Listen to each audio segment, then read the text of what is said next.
Hey gang, it's Bob Bannister with you, coming at you with another edition of Rock Talk right here with CGCM Rock Radio. Now, before we get into things today, why don't you take a moment, click that like, that share, that subscribe button, drop us a comment as well. Maybe there's an artist you'd like us to catch up with, and we can try our best to do that. Thank you very much. So this time around, we're headed to New York City, catching up with a band called Ryder. We caught up with the frontman and the drummer from the band. We caught up with James and Bill. Very interesting guys, very cool music that they bring us. I'm expecting to hear big, big things from this band in the very near future. So let's step into the Rock Talk studio, sit down with Bill and James from the band Ryder on this edition of Rock Talk with CGCM Rock Radio.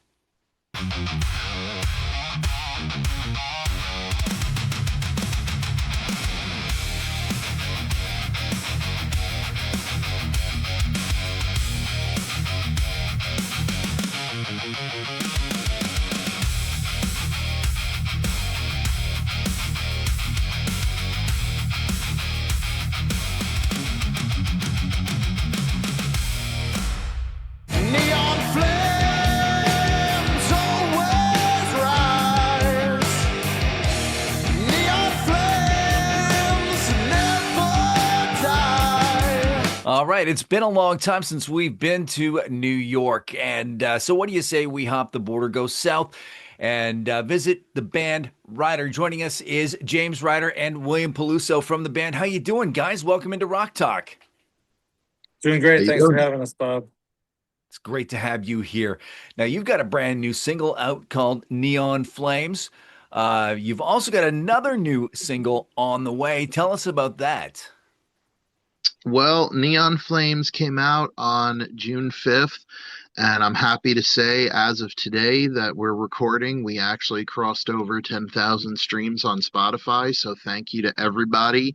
It's been an awesome month. And yeah, we have the second single coming out on July the 17th, so a little under 2 weeks. Yeah, Now, we also dropped an awesome music video for Neon Flames that's out now. So check that out as well on our YouTube channel. very cool. I was checking that out, and I do have a question about that. Now, I noticed, James, you're playing an Gibson SG in that video. Why is it that was that you that was playing the SG, or am No, I no, no, mistaken? no. That was our lead guitar player, Max. I'm playing the Les Paul. Oh, okay. All right. Well, Yeah, Max is always playing the SG. Yes. okay. So with that being said, why is it that you can get one player like your guitarist playing the SG, but yet you put that same SG in the hands of Angus Young or say Tony Iommi or anybody else, and it sounds completely different. Why is that? And it can be the same with the Les Paul. Well, I mean, I think it all just comes down to the player, the feel. I mean, a lot of it is just feel, like each of us handles the guitars differently. Angus plays different, Tony Iommi plays different, Max plays different, I play Mhm. different. That's what makes us unique. That's what makes us musicians. Right on, right on. And you've got an album out called Menagerie that came out last year. So do you have another album coming out this year, or are we building up towards that? We're building up towards that one. So the second single that's coming out is Burn the Sky, which is the title track for the upcoming album, which is going to be called Burn the Sky. And that one is dropping on August the 28th. Very cool, very cool. Now, where do you guys get your come from musically from your backgrounds? We'll start with William. Where do you come from musically in your background? What do you mean? Like, I Who's mean, your influences? oh, okay, yeah. So I started playing when I was like 14 or 15. So it's been over like 20 years. I got really into guys like John Bonham when I first started playing from Led Zeppelin. Also like Steve Gadd, Jeff Porcaro, just like heavy hitters who really get pocket feel, um, musical fills, I'll say, not overdoing it. And yeah, just mainly got, I also love like modern guys like Joey Castro, Thomas Pridgeon, Dave Grohl. But that's kind of where I came from, like a hard rock, but with a healthy like Steve Gadd's, Jeff Porcaro influence started in there as well. But do you have a sound like when you hear a certain drummer, do you hear that and go, "Damn, I wish I could nail that sound." Oh, for me, yeah, that's Jeff Porcaro for sure. I mean, he played on thousands of Yeah. records. Like every decade he was alive. He was an amazing chameleon in that sense, but he also you could tell his feel on a groove on a record, like instantaneously. That's something I'm like always going to be striving for, but we'll pretty much never achieve because there was only one Jeff. Absolutely, absolutely. James, what's your influences? Oh man, so many of them. Vocally, David Coverdale, from Whitesnake. God, James Hetfield, vocally.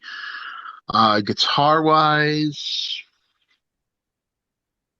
Stevie Ray Vaughan, John Sykes, Jakey Lee, Ace Frehley, you know, one non guitar or vocal, Lemmy from Motorhead. Big, Oh, I love hell yeah.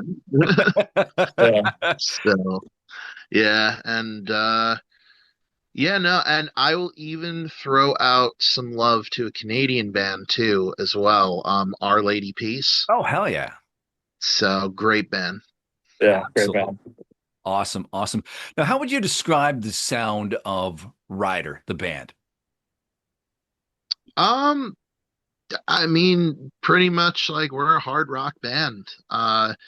There's no frills. There's no like, we're not like, there's no like MCU to like whatever we're doing and stuff. So like, there's no lore. There's no backstory. There's no origin story. We're just four musicians. We love playing rock and roll, and we love playing.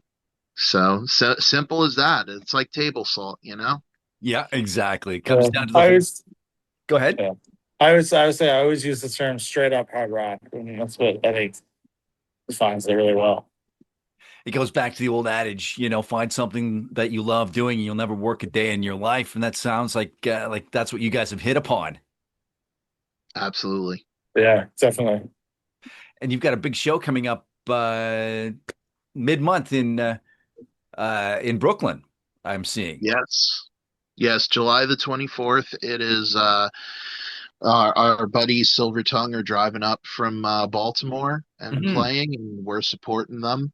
And then you also got the bands Ghosts of Hope and People Control.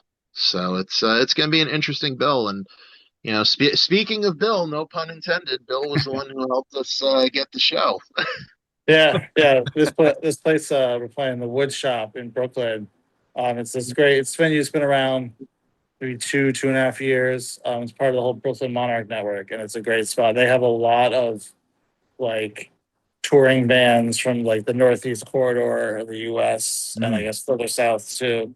Come through a lot, and it's a great spot to see bands of that level that play hard rock and heavy music. In an awesome club setting. It's cool. Yeah.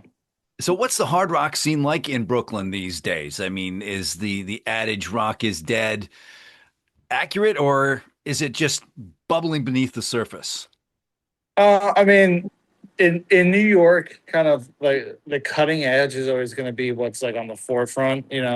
So there's a Mhm. lot of like bigger like indie, like the band Geese just became super huge. They're from they're from Brooklyn. That kind of thing kind of dominates, but there is a pretty healthy underground scene. Like I was saying, like this venue, the Wood Shop, it's part of the whole block. It is like the Meadows, Brooklyn Monarch, Wood Shop, and Otter Studios, and they all kind of cater to hard rock music. And the Monarchs, I think, over a thousand cap. They've had like Nita Strauss come through, Oh like wow. bigger bands. Yeah. The Meadows is 500. The Wood Shop is like 150, 200. Otter House is like 100 or 80. Um, but yeah, like there's a big enough scene to sustain that, and there's also Lucky 13, who James knows very well. He works the door there sometimes. That is doing very well. They're actually opening up a second location. Oh wow. Um, Yeah. Down in So Tampa, it's Florida. yeah, it's not like the most popular thing, but it is big. There's a band, Holy Vulture. They're like hard rock kind of grunge, but they're blowing up now. Everything they release is like it's doing really really well. And there's just lots of other bands like that, you know. Some Knuckle, Blue Rumor. I can name a bunch off the top of my head, you know. Right on, right on. So you could go out pretty much any night and catch Oh a yeah, good hard rock band in Brooklyn or in New York. yeah, absolutely, yes. Very cool. So how would you guys describe your songwriting process? Well, the songwriting process is basically, somebody, whether it's me, whether it's Max, whether it's Rod, or, if Bill has a beat, basically one of us brings something to the table at rehearsal and it's like, hey, try this. Sometimes it's a riff, sometimes it's like a more fleshed out song. And, we just basically just start from there. We always have somebody start with the starting point and then just, go from there. And Yeah, I mean, it can be as also as informal as like the song we just released, Neon Flames.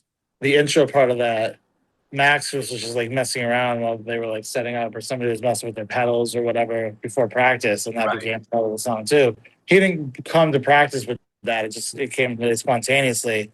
But like James was saying, there's always like a starting point, and then it kind of builds off really quickly, usually off But of what that. but what happens when you guys get something and the music is working and everything, but it just isn't coming together lyrically? Do you shelve it for a while and revisit it or just kind of let it drift?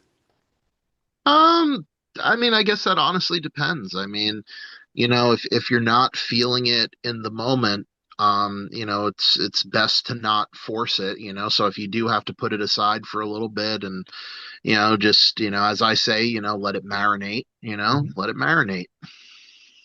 Right Yeah, on. pretty much. Yeah. What's the rest of 2026 looking like for you guys? I mean, we mentioned new music on the way, a new album. Uh, what else is coming down the pipe? Well, new album, obviously, and, doing some shows and, putting out some fun stuff to support it, really. Yeah, yeah, more content. We're also doing a really big album release show August 29th in Amityville, New York at Amityville Music Hall. If you're around, it's gonna be an awesome night. Album's gonna come out the day before. So it's gonna be one of the bigger shows we have left of the year. So it's gonna be awesome. Very cool. And of course, Amityville, like you said, for horror geek like me, that just ding, ding, ding, ding, ding, ding, ding. We're, I we're want to not, go. the venue's not that far from the horror house, actually. It's Yeah. about like like up the road? Oh, wow. Yeah. That's cool. I don't know if I could Yeah. go there and not have to stop by and see that. I will say it doesn't look the same. The new owners that took it, like they took out the windows, they redid the Yeah. windows and stuff. So it doesn't look like how you would think it looks like in the movies and the other stuff. They have done work on it, but it's definitely, it's definitely worth checking out if you're in the area. And they probably still get a whole lot of gawkers driving by and honking the horn or waving or um s- so oh, I just lost my question here. Hold on, guys. All right, there we go. Sorry. So what's the one piece of advice that you'd like to pass on to an upstart band that you guys wish you had have gotten when you guys were just coming out of the blocks? Oh man. Uh don't lose sight of why you're doing it. Have fun. You know, a lot of things can be demanding. There's a lot of other aspects to this as well too. There's a marketing aspect, the creative aspect, the promotion aspect, and other stuff. And it's very easy to lose yourself in like a lot of those aspects. So what I would say is just remember why you're doing it. Remember it's supposed to be fun, before anything else. How about you, Bill? Yeah, I'd say probably pretty much everything you're gonna do is gonna like or work towards like goals and you have as a band. it's going to take longer than you think it's going to take, and it's going to involve more practice and work than you initially anticipate. So, don't get bogged down with that. That's normal. Yeah. Very cool. Now, what's that one song that comes on that you go, damn, I wish I wrote that? We'll start with you, Bill. Um, I guess Rosanna, just because the Rosanna Shuffle. I wish I had written that. It's Oh, incredible. Yeah. Yeah. very cool. Old school Toto. Yeah. And for you, James. Um, God, that's a tough one. I'd say from a monetary and recognition standpoint, Stairway to Heaven. Um, That's some heavy from hitting right there. from a musicality standpoint, I'm gonna put an album. Okay. Meatloaf's Bad Out of Hell. Jim Oh, Steinman was a genius. I cannot deny that. I cannot deny that. I think I've got that Great album, yeah. on every format. I've got it on vinyl, CD, cassette. I think I even have an 8 track of that somewhere here. Yeah, it's a great record. It's one of those records that the time it came out, it was very ahead of its time. Yes. And it didn't find love until much later on. And it's just like when you listen to it from time, I mean, Spotify and a lot of the streaming services classify it as an EP, which I'm like, that wow. Yeah. Okay. Yeah, I know. I know. It's It's just like crazy. literally from top to bottom, it's just it's a great record. Absolutely. It absolutely is. And now, one of our sponsors here at CGCM Rock Radio is Iron Maiden Trooper Beer. And as everybody knows, Yannick, the number 3 guitarist for Maiden, is the guy that drops his guitar, falls on his face, or, whatever. Have you guys had a Yannick moment on stage? I mean, I've definitely Thankfully, dropped sticks a lot. That's probably my Yannick moment. not well. It's funny you're talking to well, both me and Bill don't drink, so we haven't gotten like hammered and like done anything on stage. So thankfully not on stage. Yeah, no tripping, falling, or or anything else intentionally. But yeah, who knows? Maybe in the future.